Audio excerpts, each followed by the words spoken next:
Good evening. Welcome everyone to the San Francisco Public Library. I'm John Smalley, a librarian in the Humanities Center on the third floor. Glad to see everyone.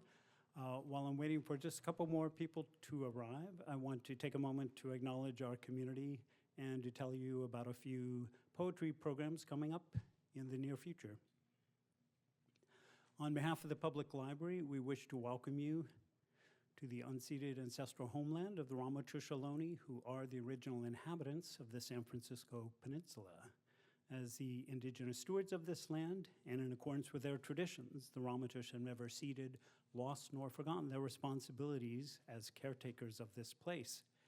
As guests who reside in their traditional territory, we recognize that we benefit from living and working on their homeland.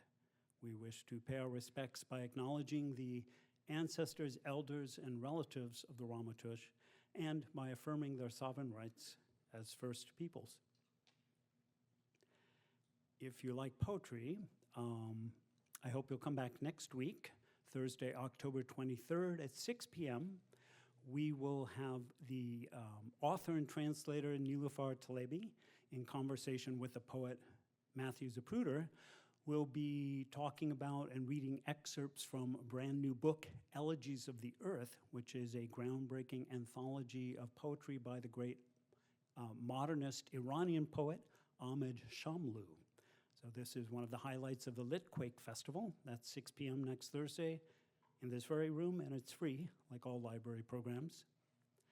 In November, on November 9th, Sunday at 2 p.m., the editor Shizue Saigal has a program, Civil Liberties Now, which will feature various poets and writers from 2 to 4 in this room. Also in November, Thursday the 13th at 6 p.m., we have one of our 2 Poem Jam poetry reading series that month. The November 13th program will feature poetry by the acclaimed African-American poet Pat Parker. And then the following Sunday, November 16th, we will have a program, a second Poem Jam poetry reading, featuring the works by the poet and scholar, Native American poet and scholar Janice Gould.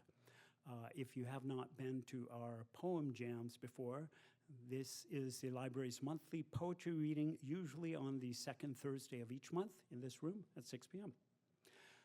If you want to learn more about our programs, you can check our newsletter on the table there. There's also a bunch of flyers on the table to your right. There's also coffee and cookies, so please help yourself to that. You can also always check our website, sfpl.org. We have an online events calendar. So that ends my announcements about events. I'm going to now turn the microphone over to Haley Summerfield, who, as most of you know, is the Community Arts Program Manager at Hospitality House. Please give a warm welcome to Haley.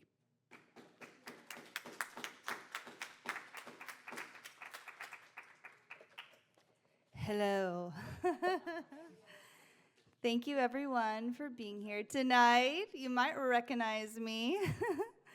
All right, I wrote a little something to get us started. The Community Arts Program, or CAP, is a free community art studio and gallery that's been around for over 50 years. It's a place where anyone, regardless of background, income, or circumstance, can walk in, make art, and feel a part of a creative family. Our artists come from every walk of life. Many have faced barriers to housing, health, or employment. But inside the studio, everyone is recognized first and foremost as an artist.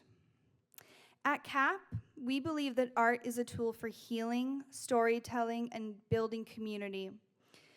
On any given day, you'll find people painting, printmaking, sculpting, writing, laughing, and almost always sharing snacks or conversation.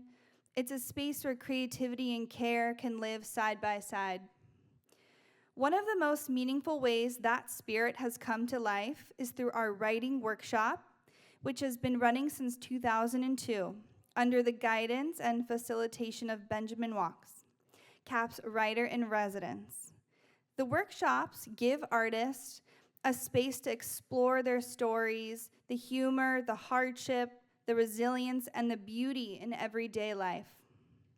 Week after week, words have become a way for participants to make sense of a world and to be heard and seen in it. Over time, these writings have grown into something truly remarkable. A collective book titled What We Wanted to Say. We're so excited. Here it is. It's a collection of excerpts and original works written between 2022 and 2024, so 2 years in the making. This book was born out of our community's shared space of trust and creativity. The pieces you'll hear tonight come directly from this publication, with one extra bonus reading at the end. These works are tender, sharp, or funny, defiant, but all deeply human and deeply honest. This book isn't just a collection of writing. It's a portrait of our community, of the voices that make CAP what it is: courageous, gorgeous, vibrant, complex, and full of heart. After hearing from our writers tonight, we'll close with a special bonus reading from a community member of ours named Axel, who will share one of his original works. So once again, I just want to thank you all for being here tonight, for celebrating these incredible voices, and to join us in the power of storytelling. To start the evening, please help me welcome Benjamin Wachs, a published author and our writer-in-residence at the Community Arts Program for over 3 years.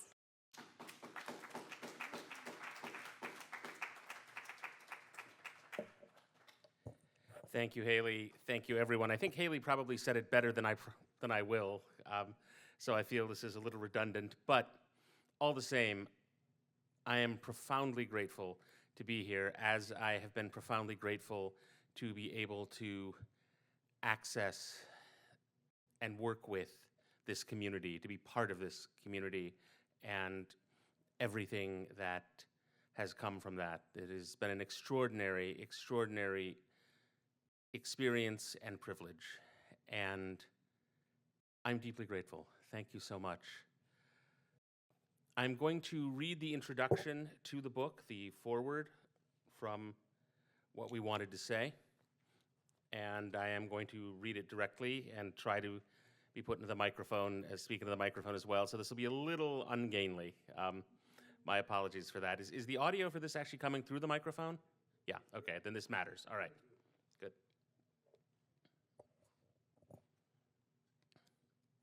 What We Wanted to Say, foreword.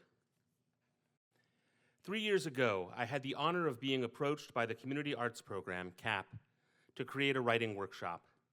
Their last writing program had gotten lost in the churn over a decade ago, and some of their community members were asking for a new one. So I began arriving on Wednesday afternoons to work with whomever wanted to write. In so doing, I discovered once again that if you pursue art far enough, you inevitably find community. And if you pursue community enough, you inevitably come to art. CAP stands at these crossroads. The CAP building is on the main corner of the downtown neighborhood that more than 30 years' worth of city administrations have promised to clean up. They've all tried and they've all failed, and in a way this puts this part of the Tenderloin as what those efforts left behind. The rough remnants of a lively past have a lot to recommend them over the tidy architecture of a hollow future. At a time when San Francisco's downtown is famously barren and empty, the neighborhood around CAP is always full of life. There are barkers and street hustlers, theaters and head shops.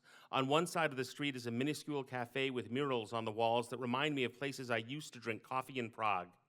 And on the other side of the street is a streamlined bakery that somehow manages to produce the perfect French pastries.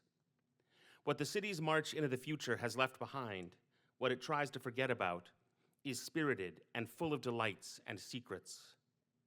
Before visiting CAP, I had no idea. Today, I think CAP is one of the city's most exciting secrets and most welcome. CAP is a small building that contains the soul of a neighborhood, the art of a people who don't see themselves as left behind. They see themselves as neighbors. They know they are part of a community with living tradition and meaningful heritage. They live here even if they don't always have a place to live. I experience a sense of place here that is often lost in the rest of the city as it chases a future that no one but developers really wants. CAP is a place where people who are homeless or perpetually on the brink of it go to make art for its own sake. It contains the creative unconscious of a human condition that most of us try to look away from most of the time. Day after day, people come to CAP and make that condition beautiful.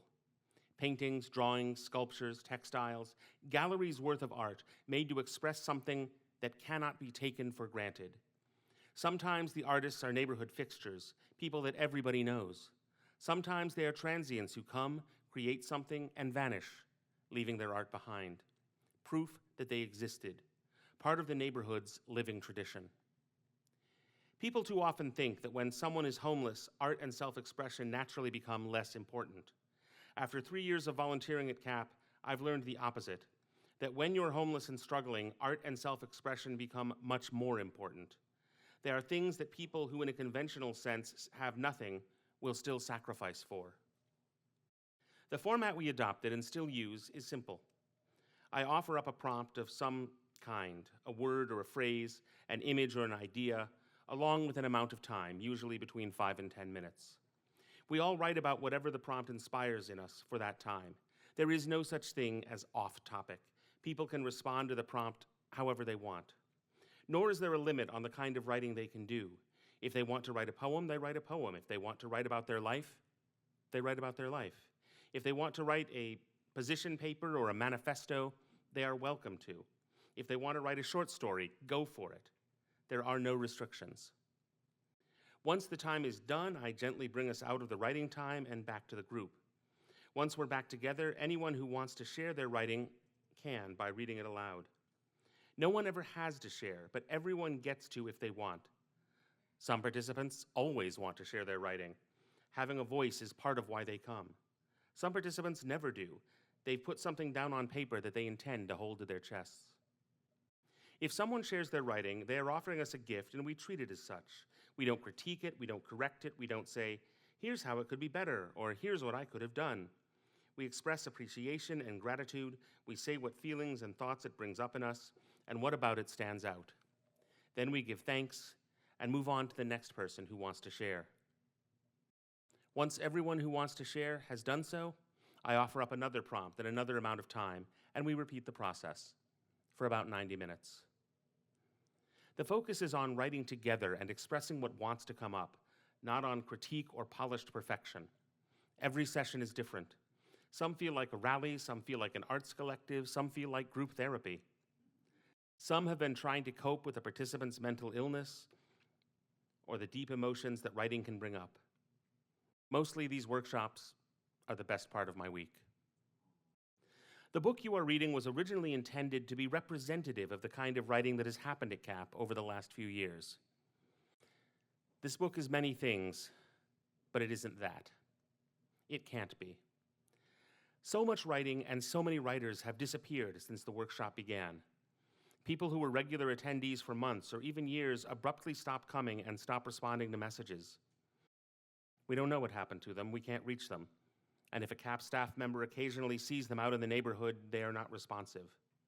We have no answers. We don't know why.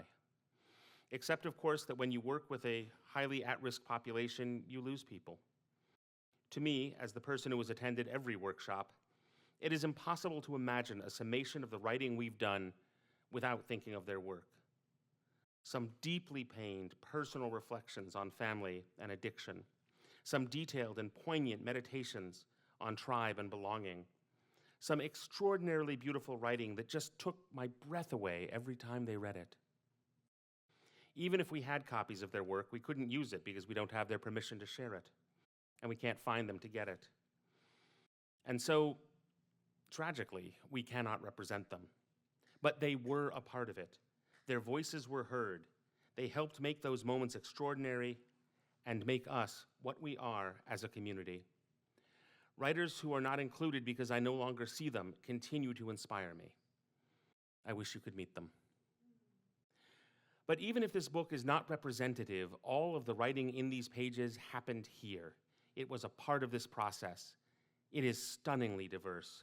Not just created by a diverse group of people, though certainly that, but diverse in the sense that it contains so many styles and approaches, so many subjects and ideas, and intends to do so many different things. Everyone was here for a different reason, and our only requirement for participation was that people sit and write together. We didn't tell them what to write, or why, or what to do with it.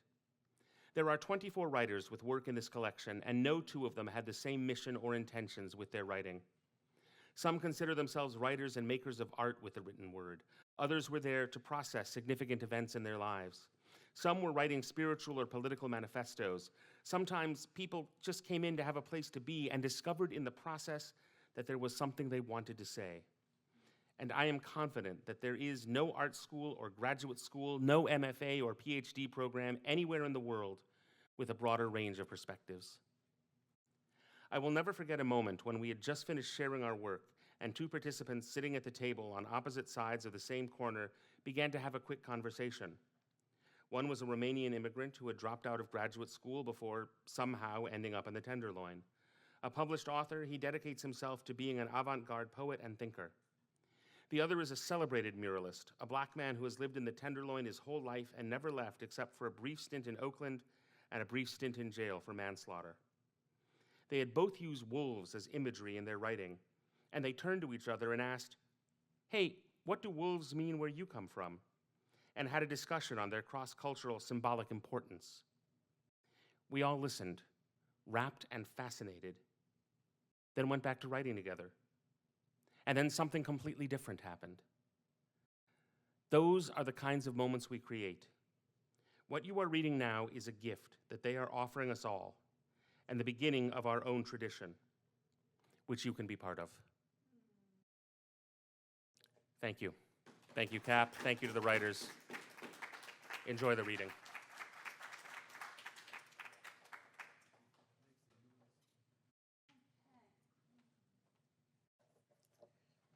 Wow, I've read it before, but to hear it in Benjamin's voice like that was really special. Beautiful. Okay, so we have a list of 6 wonderful speakers tonight. The first is, and actually before I introduce them, I'll just mention we have these really wonderful zines that are for free over on this table to my left. They're written by our executive director, Joe Wilson, and the artwork is done by Kate Laster, someone who actually worked at CAP for a period of time, and how I ended up at CAP was through Kate, so it's a beautiful full circle for me. And then we also have some copies of what we wanted to say on the table as well, and these unfortunately are not for sale, but please look at them, enjoy them, bring them back to your seat, and thank you so much for being here. Our second speaker of the night, I should say, is the wonderful Catalin Stef.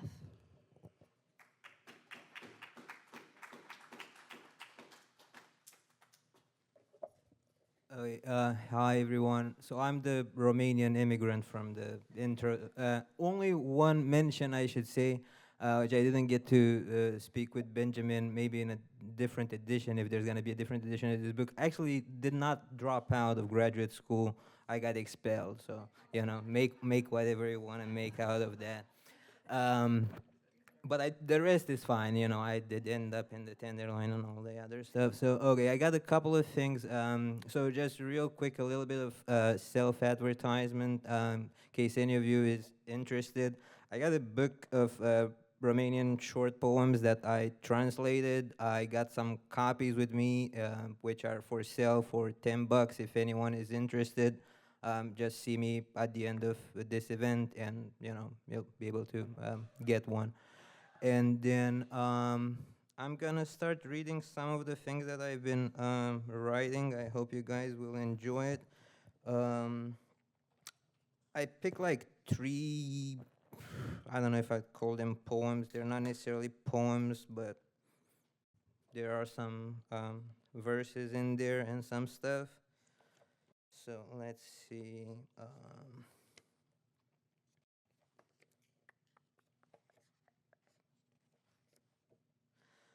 All right, so the first one is called What I Did.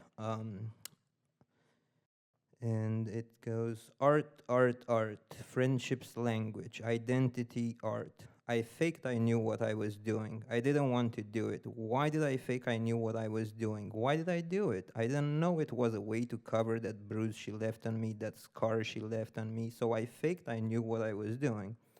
So I'm not allowing myself to see the scar and obscure it from others. I knew what I was doing. I drive my attention to something else to distract myself from the scar they left on me. I had no clue what I was doing. I did. How is doing something without knowing different from doing something for the 90th time? Redundant. How many times did we kiss for the first time? I knew what I was doing.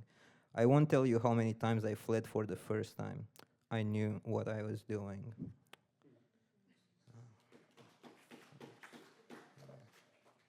Thank you.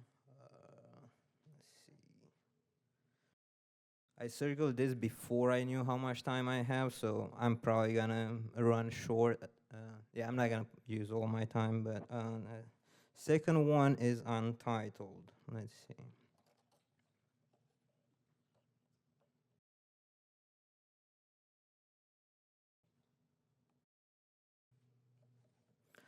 All right, untitled. Let's go for that faraway river Johann Strauss sang about. Not the Danube, the Ganja, the Volga, a smaller one on Mississippi. Why on a river, you wonder? The river wanders through me. I say I want to choke it like a snake, like a hose, with another river like a rope. Come with me underneath the Minerva. I want to rename my heart under the river. I want to spill my tears, to flood them out of my eyes, green and purple and yellow, and then afterwards to eat M&Ms in a sewer in Tokyo, and then listen to that violinist they may call Paganini sing that song without a name. Let's go, please. I know we won't go.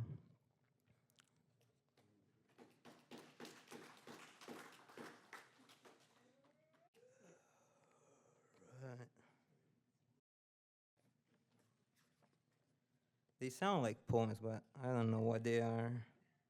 And then I got one more. No, I don't know. How am I doing on time? Okay. All right. So this one, for some reason, is called Clinging, although I don't recall having titled it this way, but I'll just run with it. It might have been the prompt.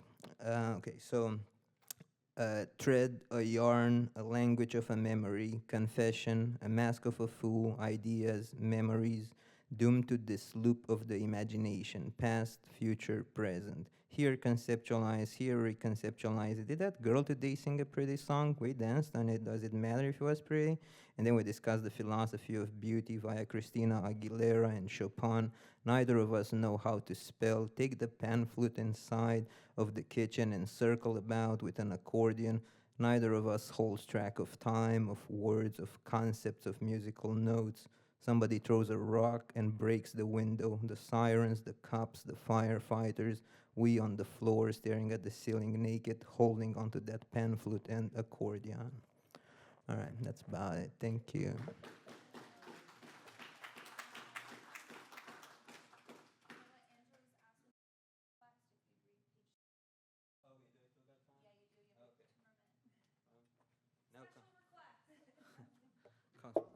Part two. uh, 60.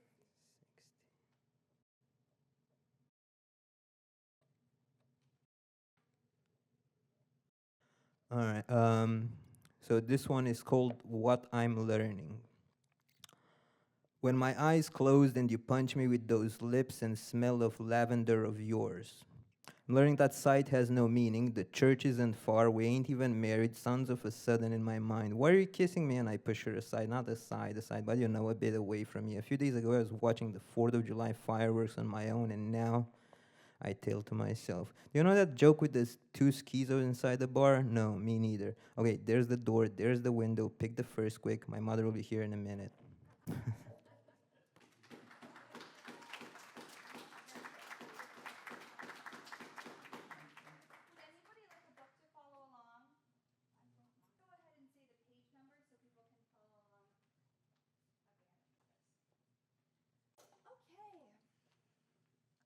Our next talented poet, author, and speaker tonight is Mr. Charles Blackwell.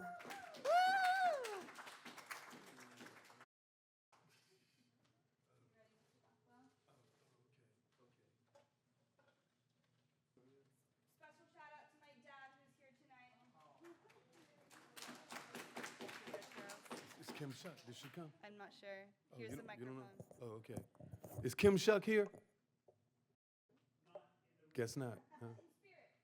She's here? No. Huh? In spirit. Oh, that's funny. Yeah, okay. Okay. So, I was hoping Kim Shuck would show. She helped to.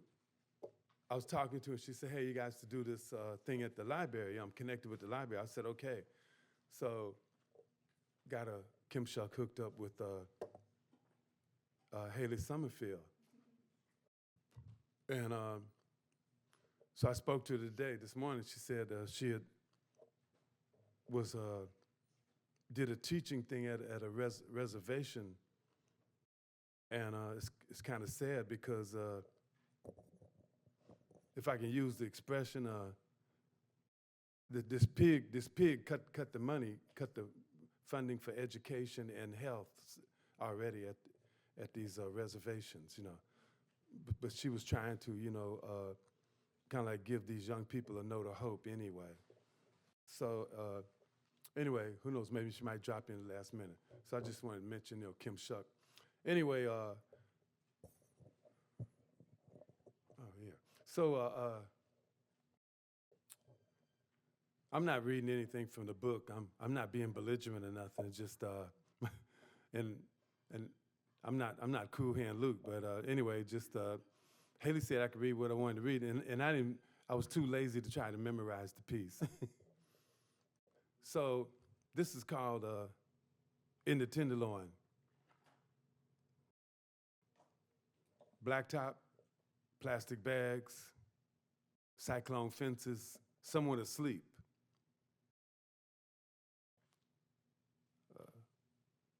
Barbed wire,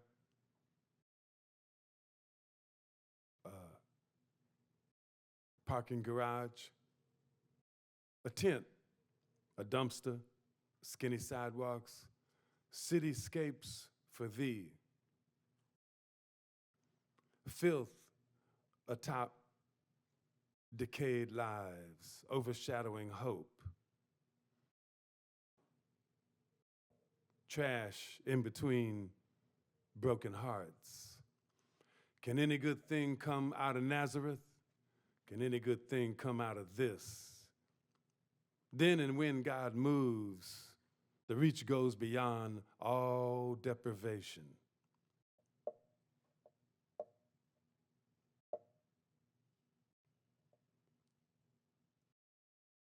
Life ignited inside these dried up souls, trash unraveled by hope.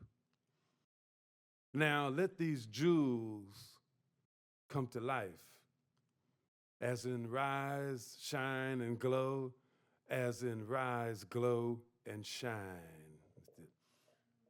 The next one is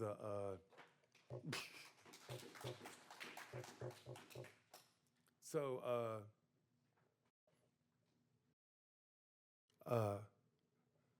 I try real hard to be humble.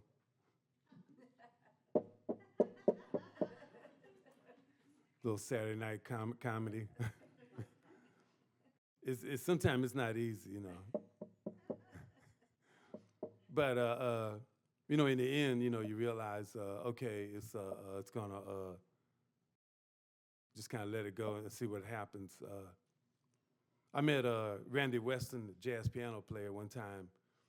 There was this lecture going on, and I was outside listening, and they had a speaker, so the lady her presentation, she was just saying grace, grace, grace, grace, and she kept going, and all of a sudden I realized, you know, like what she was saying, you know, grace unfolds 100, 1,000 different ways.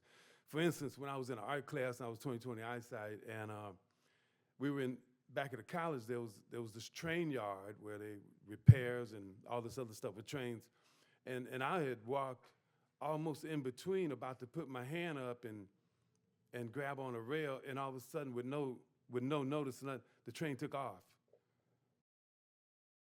I could have been crushed. And I remember, you know, your heart skips a beat, and I turned around and went back. The rest of the class was over here, and everybody noticed. They said, "Wow, that was a close call," you know. And so anyway, the session was over, and Randy Weston came out. He stands about 6 feet, 6'7", and he came up to me and said, "Hey, my brother, hey, how you doing? I'm Randy." He took my hand, shook my hand, and said, "Hey, good to see you, good to see you." And I was just going like, you know, yeah, okay. And he said, "Hey, why don't you come to I'm doing a presentation tomorrow morning." And I said, "Okay, yeah." And truthfully, I didn't know who it was. And so this other friend, Ann, came out. She said, "Wow, Charles, that was Randy Weston." And all of a sudden I said, "Oh, wow," you know. And so next morning I went to his lecture, and he was talking about how he was, they were waiting for the musician to show up, and you know, they're at the studio, and Dizzy Gillespie is not there, and they're waiting. He's getting kind of upset, and all of a sudden Dizzy Gillespie comes in kind of late and says, "Okay, so what do you got?" He says, "Oh, yeah, we're ready to start." He says, "Okay, so let's see. See, looking at the notes, and, oh, you want this, and see over there, you want this and this and that." He says, "Okay, no problem." He's going like, "Oh," he says, "Yeah, I'm ready." And all of a sudden he kind of dusted the whole composition just like that, right? So I went to he had a performance that night. It was in Toronto, and it was this big outdoor theater. And it's probably might have been like a little bit more than maybe half full outside. And he got a standing ovation. I realized he had this note of humility, and I said, "Wow, that's it, you know." So anyway, this piece is called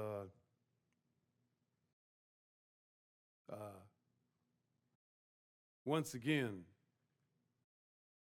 the river's edge. Turned around like wind blown past my insufficiencies, off from where hope once lay. The river's edge. Now, shallow, dry to my barren feet, hope crusty too. Life has shed its light on my tears like the sun. There at the banks of this dry river, I pray with tears in hand for, oh, merciful, comforting God of goodness. In humility of mourning, I am reminded of joy which cometh in the morning. Within my spirit, I feel that certain something only grace can restore. Not knowing all, yet seeing and believing, knowing there's something other than self. Now, looking back, I see this humility is not of my own. Okay, yeah. Okay, this next piece I'm gonna do, and if I do this piece, you know, like, I'm hoping that it'll work, so I won't have to bring 47 pounds of yellow bananas to the hospitality house next Monday. Okay, I don't know if it was 47 pounds. It might have been 57 pounds of bananas. I'm not sure, you know. So anyway, I'm trying to get out, and I know a lot of you don't know it, but there's a banana cartel operates at the hospitality house, you know. I ain't gonna mention no names, you know. So anyway, this piece was kind of like demanded, you know, by 1.5 people, you know. So, okay, so it's in 2 parts actually. It's called Two for Train. I woke up this morning in the shout of morning.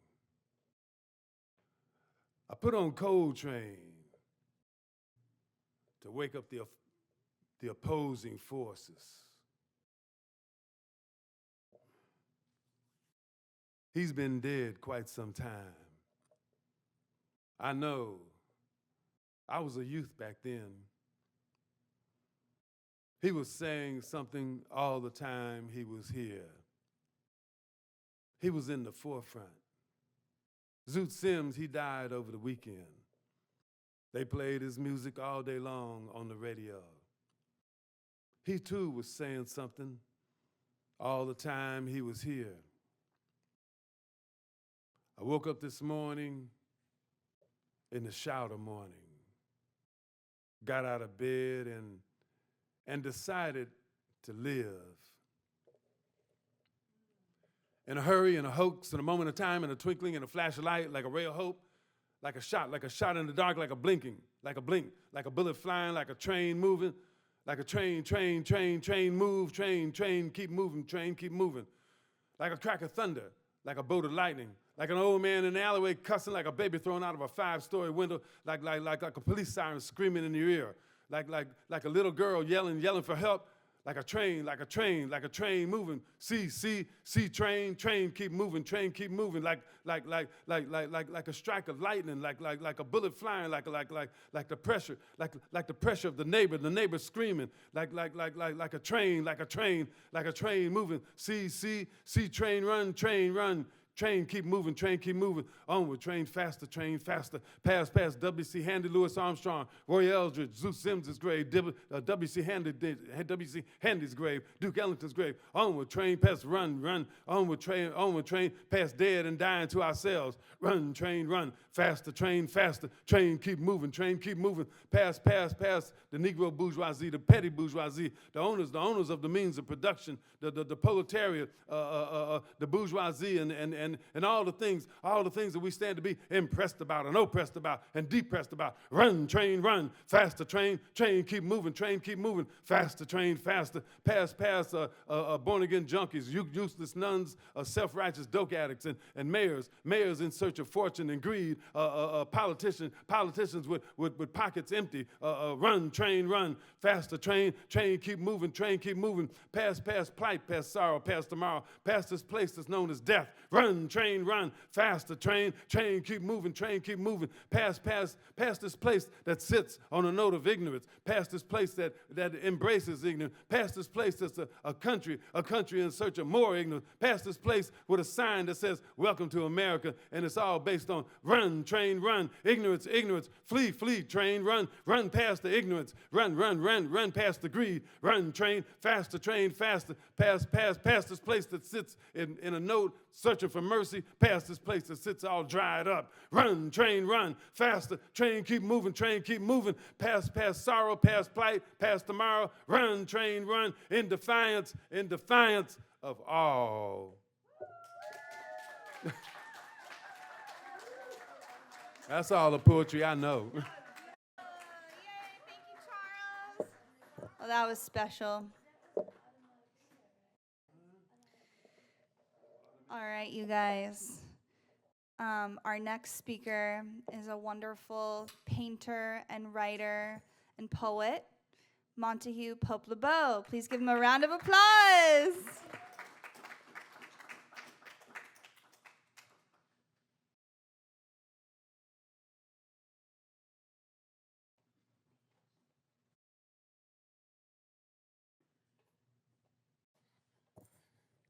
Now, how in the world am I supposed to go after that?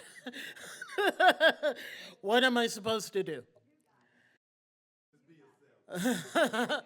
Thank you, Charles. My name is Monteque Pope-Le Beau.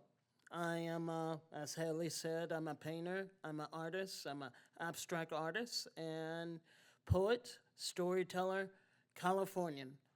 Or I like to say, 90% Californian, 10% Texan. Don't, please don't hit me for that. So I have two pieces in this glorious book, but before I start, there is another piece in the book that I do have. Thank you very much. Page 67. This is called The Eye of the Storm.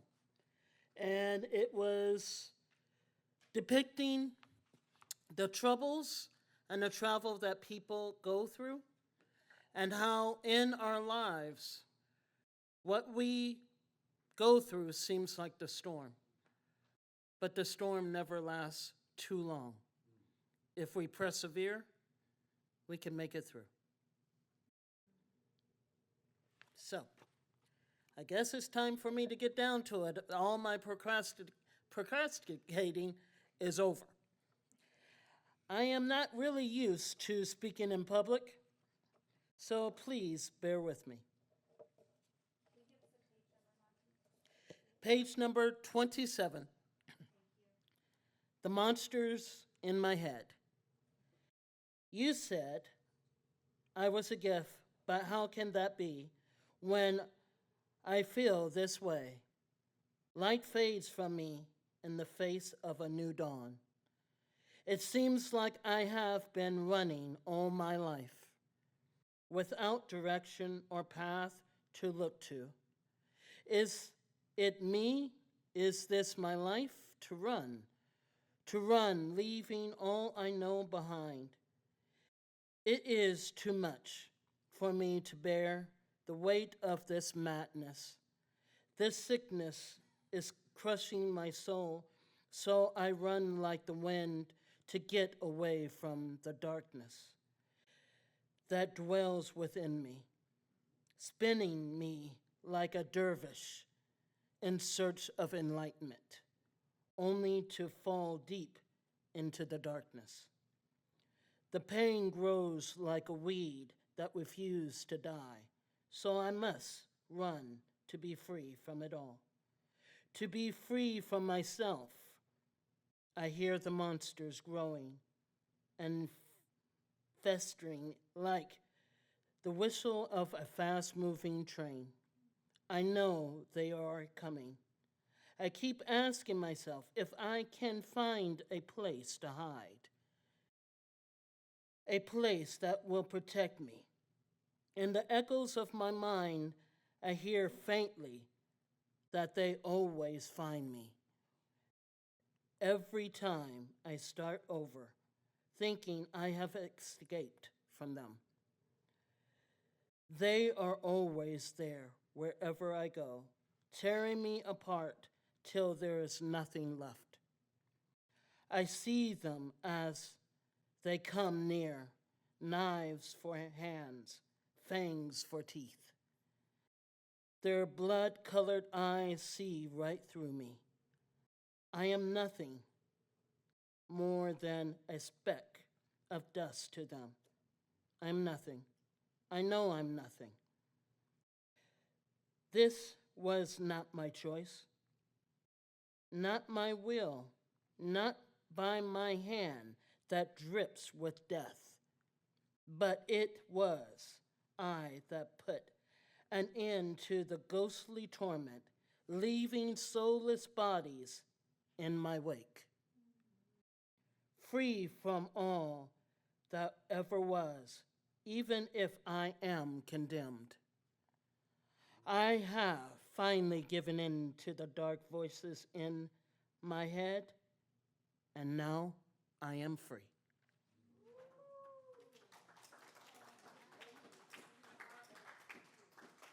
Thank you. Now, the other one is a bit long. I don't know if I have time.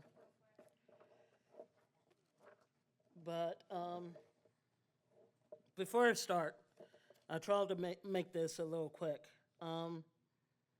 My family and I used to go between 3 places: Texas, Santa Barbara, then later La Cañada and Pasadena, and San Francisco. San Francisco was always our base, our home to come back to. And in 2009, I lost my mother.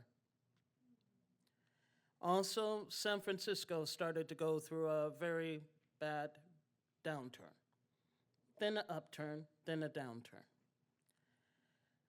just like I did. Not understanding the path or how I was ever going to make it without my family, but particularly without my mother. So this is called Pride in Being. Page is 68. They say pride comes before a fall, but that is not true. As I wait for the sunrise in the place where the inspiring beauty is like nothing I can comprehend, I can see standing on the cliffs overlooking the Golden Gate Bridge that the air is cool and crisp through the fog. The city reveals itself with its gilded splendor as the sun rises with golden light. I lose myself always, forgetting that you are not here. Gone forever from this life, from me. The city and I share loss and devastating life changes. For the city, it was devastating, a devastating earthquake and hellish fires, a discriminating disease, crime, inequality, homelessness, and drug addiction, all of which would suggest that this city's best days are behind it. But just like the phoenix, rising from the ashes better than before, for me, the loss was a life-changing event that I could not have foreseen. Losing you was unbearable. Devastation that I did not believe I would survive, just like this great city. I finally realized that you had not gone anywhere because your soul was part of this great city. I see you in every corner of it. Your essence permeates from the very heart and core of this city.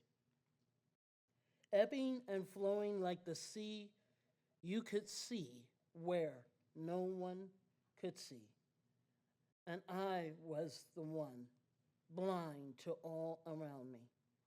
I still stand wounded from your loss, but healing and wondering just like the city, what is next for me? And when will I truly see? What is the next step? I know I need your eyes once more to see beyond the unknown veil. The city and I are filled with life. It is a cornucopia of beauty. There is something for everyone. People come and see only the bad side of it, not the good, and there is always so much good to see. This is my city, just like this is my life. It may not have always had good days, and right now it might not be hard, but I still have pride and believe in this city, the Paris of the West. I know it will be just fine in the future to come. We will rise from the ashes for a better tomorrow. Thank you. Thank you for the honor, and thank you.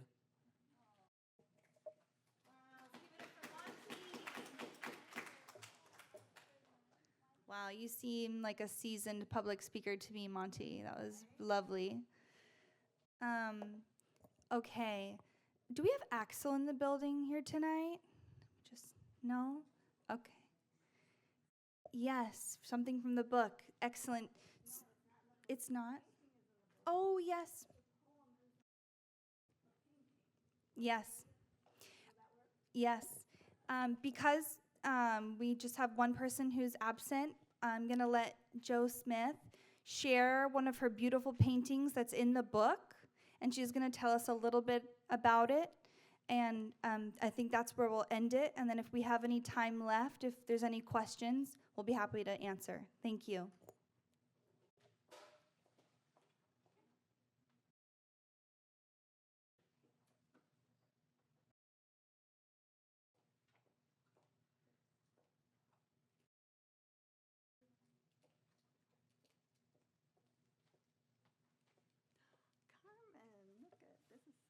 so look out and see who's here.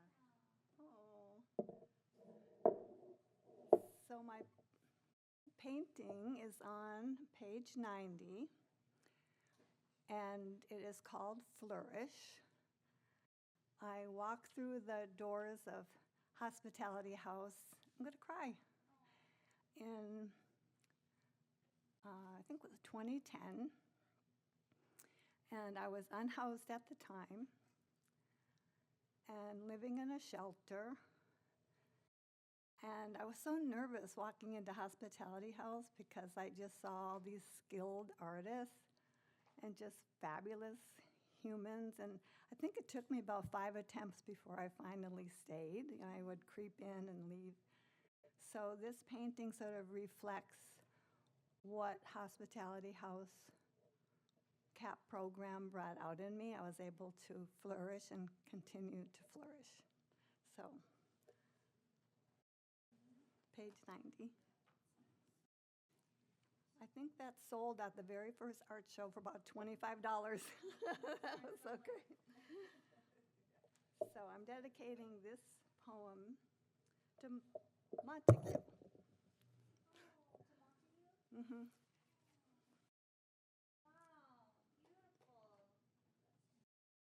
And it was written in the writing workshop. When the waves of grief, thank you. When the waves of grief pull you out to sea, may you learn to breathe underwater. And when you're underwater, may you rise with seaweed wrapped around your shoulders like a prayer shawl or a grandmother's quilt.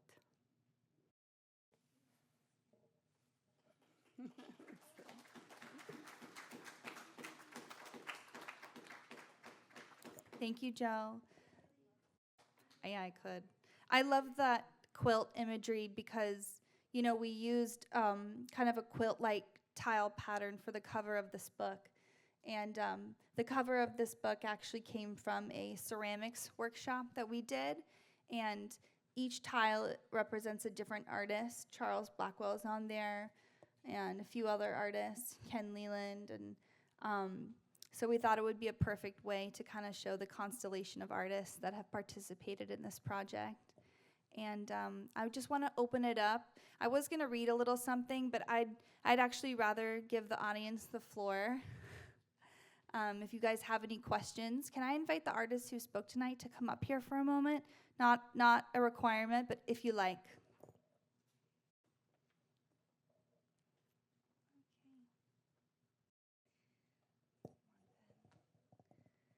Yes, okay, open for questions. Yes. Hi, everyone. Thank you so much for your work. I really appreciate it. I guess I have a question for Monteque. Mhm. Am I saying your name right? Yes. So because I'm only a writer, I can't, I mean, maybe I could, but I don't have all of the talents to do all of the different art mediums that you do.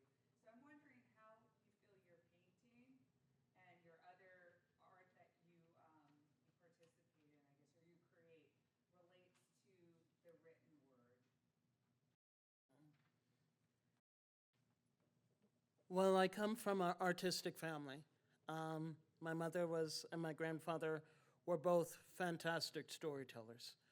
But simply, my mother told me that it's all about story. And she also used to have this saying, if you can see what I've painted, I have done my job, the story that I've told. In any medium that I partake in, I am telling a story. Whether it's something that is a part of my soul or someone that I see on the street and their story hits me. I am telling a story through every medium that I create. It's all about letting people know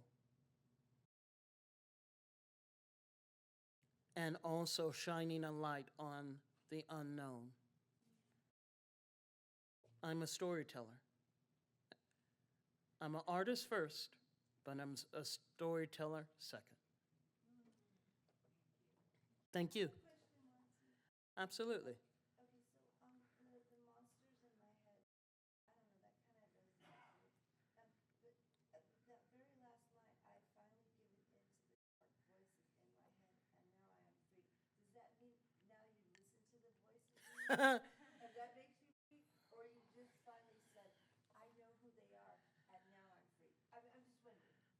So, my mother, in her residency, she actually took a second residency, medical residency, and a mental health institution. So, as I grew up, I would listen. Remember, little pictures have big ears. I would listen to some of her stories, and they were always very vivid, but also very interesting. When years came that I became sick, my mother told me, I think because of the illness and your sickness, you've become depressed. I said, oh no, depression is for older people. I'm too young to be depressed. And Mommy said, yeah, I think you're depressed. No, I'm not depressed. I'm just going through something. Well, we're all going through something. Whether we tell each other that or not, we're going through something. We all have monsters in our mind, in our heart.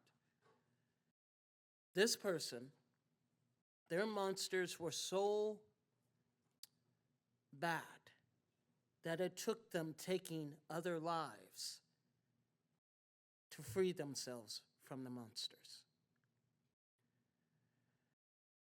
However you choose to deal with your monster or monsters, do not deny that they're there, because they will only grow stronger. And as they grow stronger, you become weaker. And finally, you will become the monsters in your head.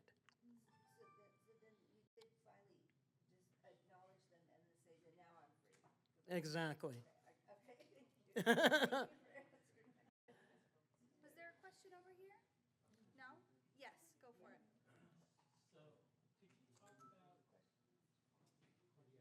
Thank you. Sorry that we can't come to you. Could you talk about how long you've been storytelling and how in that journey has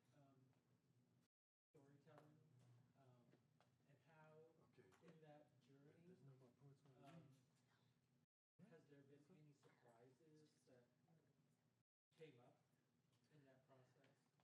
Yes. So I've been an artist, believe it or not, since I was 6 years old. It started when I was in preschool, and when the teachers kind of get the children to paint pretty little rainbows, their house, their family, the dog, I was doing Jackson Pollock and colors and streaks. And the teacher came to me and said, Monty, don't you want to do a house? I said, no. Don't you want to do a pretty rainbow? I said, no. Don't you want to do a sun? I said, no. But very confused, I took my painting home and showed it to my mother and said, Mommy, did I do something wrong? She looked at it and said, you didn't do anything wrong. In fact, I'm going to build you a gallery for your artwork. That was the kind of mother support and foundation I was given.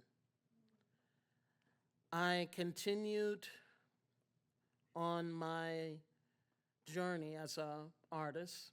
I was homeschooled by my mother, being taught through the trivium and quadrivium, the 7 original Greek subjects of Greece. And it taught me to become an independent thinker. So I was strong-minded, independent, but then I became ill, and everything was stripped from me. And it was my mother who was my cheerleader, my will, but most importantly, my rock that kept pushing me forward. Even though when people said, you're going to die, you're not going to make it out of your teens, you're not going to make it to your 20s, let alone your 30s. Forget your 40s. Well, today I stand before you 51 years old because of a mother's love for her child. Every twist and turn of this journey, there's been unexpected discoveries. I stopped believing in myself. My mother believed in my gift, but I stopped believing because everything was ripped from me. As I came back, I started a cultural arts organization to help artists, but I never really thought about getting back to art. I dabbled, but not seriously getting back to art until I came home. And until I was in my studio, and then a colleague said, you know, there's this place. You're looking for a community studio. There's this place I think you need to go to. Where? The Tenderloin? Wait a minute, didn't you say the Tenderloin is not a place for me to go? He said, yeah, but this place is different. You need to go. So I said, I'll think about it. Then one day I was out doing some chores, and I was on Market Street. And I said, you know, let me check this place out. And I walked in, and I started doing art, and I haven't stopped. So it's been a journey. And thank you so very much. I think we've got 10 minutes left. We maybe have time for 2 more questions. Yes. I'll bring a mic to you. Mine's real quick. I was just wondering what the other speakers' names were. I got here late, unfortunately. What's your name? The audience wants to know, Charles. What's your full name? Okay, when I'm doing art, it's Charles Blackwell. When I'm writing, it's Charles Curtis Blackwell, because there's another Charles Blackwell, and I write theater plays, and the other person wrote theater plays too. So I use my full name when it comes to writing. And then, want to introduce yourself as one more time? Catalin, Stef.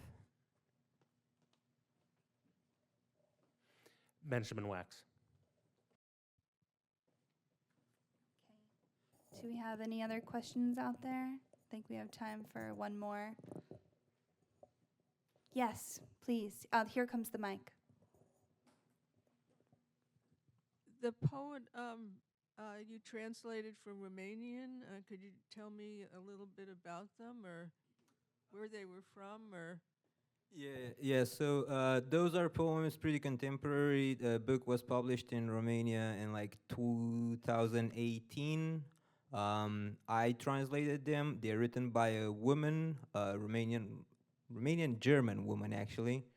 I don't think she's known or she's gotten too much publishing in the English language before. I tried to look for stuff, but I couldn't find much. She's in her 90s at this point. She's still alive. She's still writing. The poems have been written when she was in her 80s. And literally, it's about her life between Romania and Germany. She lived a lot in transition because her parents used to work in Germany. Yeah, so that's pretty much about it. Her name is Nora Yuga. And the title of the book is Alongside the Road. Sell it for $10. Yeah. I'll just say that Hospitality House was lucky enough to work with Catalin Stef, and actually was able to pay for the first round of 100 books that were printed through a Flex Fund program we have. So it was our honor to do that, and it was a really exciting project, and it kind of shows the kind of work that we do at the Community Arts Program. These really deep, rich projects over long periods of time can really come to fruition. Okay, I think we're going to end it there for the sake of time, although we could go on. And I just want to thanks again for your time and attention and coming out to listen. We really appreciate it. So thank you so much. Let's give it up for the artists. Charles wants to do a quick advertisement, and then we're going to close the show. I got 2 books out. One is called The I and Us, and it's stories I wrote when I lived in D.C. back during the 80s. It's on Lulu.com, and another one that's on Lulu.com. We ran as a theater play. It's called Is the Color of Mississippi Mud. Okay, so that's it. So. Thank you so much, everybody. Thank you for coming out. Please enjoy a LaCroix on your way out, and you can just leave the books on the table here to my left.